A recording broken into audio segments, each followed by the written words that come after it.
2026-yil 28-fevral shanba ertalab Tehron markazidagi Pastor ko'chasi va bu yerda bitta bino bor. Eron oliy rahbari Ayatulloh Ali Xomaniyning qarorgohi. Bu yerda bitta kamera bor. Oddiygina yo'l kamerasi va bir necha daqiqadan keyin mana shu oddiy yo'l kamerasi Xomaniyni o'ldiradi.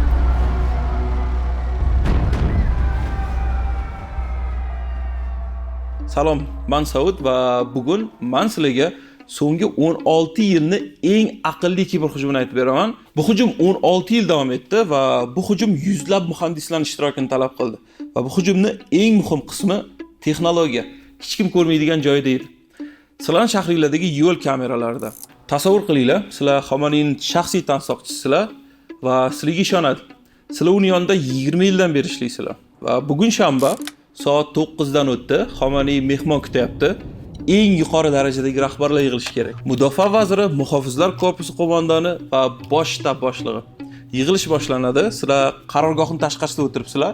Sizlarning ishinglar har qanaqa tahdidni sezish va telefoninglar doim qo'linglarda. Soat 9 dan 45 daqiqa o'tdi va birdaniga samolyot ovozi eshitilyapti. Va juda g'alati. Juda g'ayritabiiy. Tehron havo hududi yopilgan. AQSh va Isroil bilan keskinlik bor, lekin urush emas. Hech qanaqa signal yo'q edi. Sizlar telefoninglarni oldinglar va hamkasbinglarga qo'ng'iroq qildinglar, lekin band juda ham g'alati. Boshqa raqam terasizlar, boshqa tansoqchi, lekin u ham band. Yana boshqa, yana band va hammasi band. Sizlarning telefoninglar ishlayapti, lekin tarmoq ishlamayapti. Pastor ko'chasi atrofida taxminan 10 ta mobil minora qanaqadir tarzda o'chirilgan va sizlarni bilmagan narsanglar ham shu. Kimdir buni ataylab qildi. Kimdir istalgan vaqtda bu minoralarni o'chirib qo'yishi mumkin va o'sha kimdir ana hozir ularni o'chirdi. Soat 9 dan 46 daqiqa o'tadi va Pastor ko'chasidagi binoga taxminan 30 ta raketa tushadi va Xomaniy o'ldi. Mudofaa vaziri Nasrizoda, bosh shtab boshlig'i Bageri va muhofizlar korpusi qo'mondoni Pakpor o'ldi. Birinchi 40 soniya ichida biza va Eronning eng yuqori harbiy siyosiy rahbariyati tugadi. Va savol shu yerda boshlanadi. Xomaniy dunyodagi eng yaxshi himoyalangan odamlardan bittasi edi va uni bunkeri aytishlaricha yer ostida liftda yetib borish uchun 5 daqiqalik joyda edi. Va uni aniq joyini bilish deyarli mumkin emas edi. Buni Eron razvedkasi yillar davomida ta'minlagan. Lekin Isroil bildi. Aniq xona, aniq daqiqa va aniq stol. Qanaqa qilib? Tehronni ko'r ko'zlari sababli 2018-yil atrofida Eron rejimi o'z fuqarolarini kuzatishni juda ham xohladi. Norozilar bor edi, dissidentlar bor edi va hijobni rad qilgan ayollar bor edi. Rejim yechim topdi. Tehronni kamera bilan to'ldirish. Yo'l kameralari, bino kameralari, transport kameralari va ko'chada har 50 metrda bitta kamera. Va bu kameralarning hammasi Xitoyniki edi. Hikvision, Dahua, Tiandi tanish eshitilyapti va 3 ta Xitoy brend Eronni butun kuzatuv tarmog'ini mana shular qurdi. Tiandi o'zini masalan Eronga do'st muqobil deb reklama qilardi. Ular muhofizlar korpusiga, politsiyaga, armiyaga sota olardi. Eron rejimi shunaqa o'ylardi. Bu kameralar bizaniki va biz xohlagan vaqtimiz kuzatamiz. Aslida bunaqa emas edi. Bu kameralarni Isroil ham kuzatib turardi. 2026-yil mart oyida Financial Times shunaqa yozadi. Isroil razvedkasining maxfiy bo'limi Unit 82 yillar davomida Tehronda deyarli barcha yo'l kameralarini buzgan edi. Video tasvirlar shifrlanardi va Tel Aviv hamda Janubiy Isroildagi qayergadir yuborilardi. Tushunishga harakat qilinglar. Bu shunchaki bir necha kamera emas. Bu 100 minglab soat va har kuni bir necha yil davomida degan. Va ulardan bittasi maxsus joyda turardi. Xomaniyning qarorgohi yaqinida edi. Bu kamera juda ham oddiy ko'rinardi va yo'l kamerasi edi. Lekin u maxsus burchakdan o'rnatilgan edi. U Xomaniy tansoqchilari shaxsiy mashinalarni qo'yadigan avtoturargohni ko'rsatib turardi. O'sha burchakka moslashtirilgan. Xomaniy harakat qilishidan oldin uni tansoqchilar mashinaga keladi va tansoqchilari Xomaniy bilan harakat qiladi. Tansoqchilar bu signal, bu kamera Xomaniyning qo'lankasi edi. Lekin bitta kamera bilan odam o'ldira olmaysizlar. Bu shunchaki ma'lumot. Qayerda kim turibdi? Sizlarga ko'p kamera kerak va sizlarga boshqa bitta narsa kerak. Sun'iy aql. Unit 82 nomli Isroil razvedkasining texnologik bo'limi bitta narsa qurdi. Ular buni Target Production Machine deb nomladi, ya'ni nishon ishlab chiqarish mashinasi. Bu shunaqa ishlardi. Birinchi qism kirish ma'lumotlari, unga ma'lumot berishimiz kerak. Tehron kameralaridan jonli video oqimi, minglab kanal, mobil aloqa signallarini tinglash, sun'iy yo'ldosh suratlari yuqori aniqlikdagi har 30 santimetrgacha ko'ra oladi va Mossad agentlari hisobotlari, ya'ni yer ustidagi odamlardan va eng muhimi nima bilasizlarmi? Tarixiy ma'lumotlar, kundalik tarixiy ma'lumotlar. Ya'ni bu odam odatda qachon qayerga boradi? Bu odam qachon qanaqa mashinaga o'tiradi yoki bu odam payshanba kuni ertalab nima qiladi? Bu hayot namunasi deyiladi. Inglizchada bunga pattern of life deymiz. Bitta Isroil ofitseri Financial Times'ga shunaqa deydi. Biza Tehronni, Quddusni bilgandek bilardik deydi. O'sib ulg'aygan ko'chalarni bilgandek boshqa ko'chani bilganinglarda, u ko'chada nima yo'qolganini darrov seza olardinglar. Ya'ni bu xonanglardan nimadir yo'qolib qolishiga o'xshaydi. Endi ikkinchi qism. Bu ma'lumotlarni hammasini AI bitta joyga birlashtiradi, ya'ni sun'iy intellekt. Kompyuter ko'rishi kameradagi har bitta yuzni, har bitta mashinani va har bitta yurish tarzini taniy oladi. Ijtimoiy tarmoq tahlili bu odam bilan har payshanba uchrashadi degan naqshlarni topdi. Anomaliya aniqlash.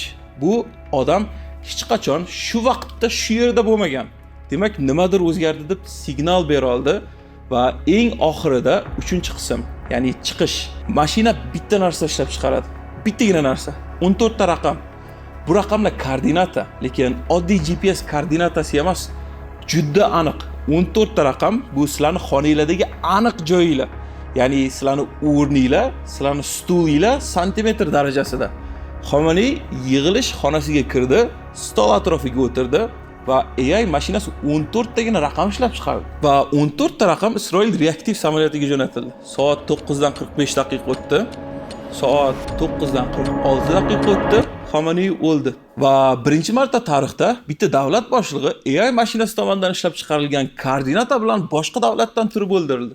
Hozir shunaqa o'ylab turganinglarni his qilayotgandayman. Bu film ssenariysi, ya'ni Gollivud filmi-ku deb. Bunaqa emas, ya'ni bu 16 yil davomida qurilgan doktrina aslida. Boshlanishi 2010-yilga taqaladi. AQSh va Isroil birgalikda Stuxnet deb ataluvchi kompyuter viruslarini ishlab chiqqandi. Bu haqida oldin ham gaplashgandik va bu virus Eronning Natanz yadro stansiyasiga yashirin yo'l bilan kirdi.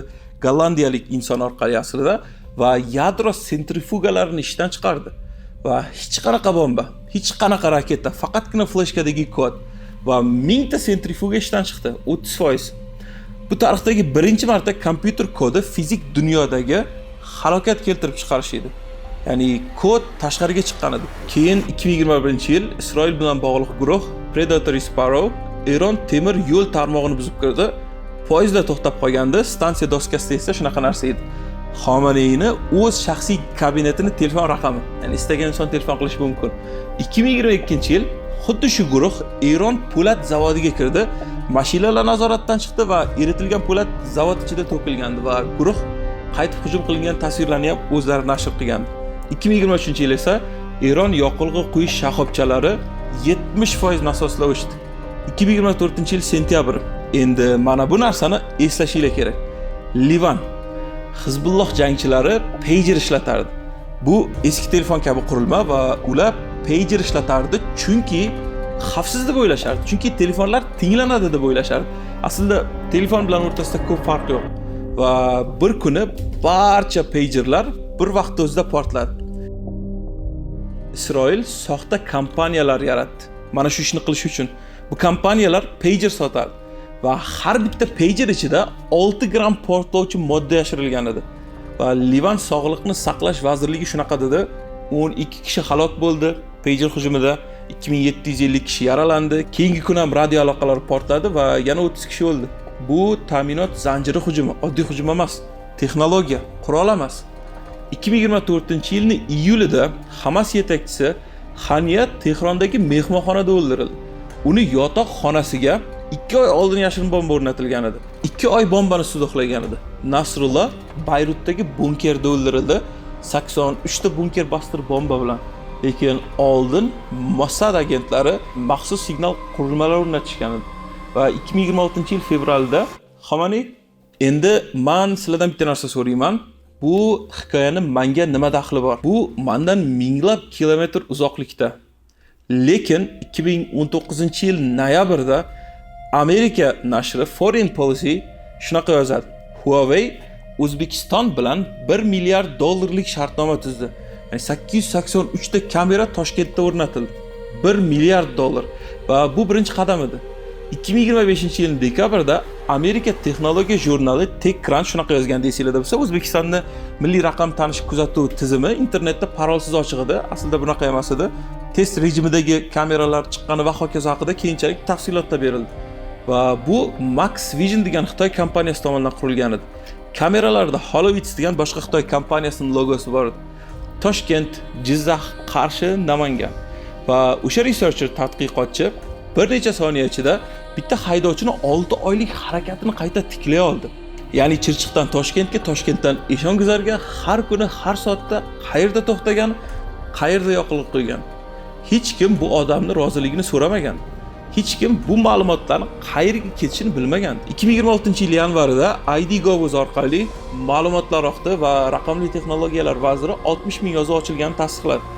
Bloody Wolf deb ataluvchi xakerlar guruhi 2025-yilda oktyabrdan boshlab O'zbek davlat tashkilotlariga soxta xat yuborib turibdi va soxta adliya vazirligi xatlari, Java fayllari NetSupport degan ko'rinmas dastur orqali borgan va Group IB tahlilchilari 50 dan ortiq o'zbek qurboni borligini tasdiqlagan. Kiberxavfsizlik markazining 2024-yil hisoboti 12 million kiberhujum urinish, 2025-yilda 107 million va 2026-yilda 200 milliondan ortiq prognoz qilingani aytiladi va bu raqamlar sizlar aqilada.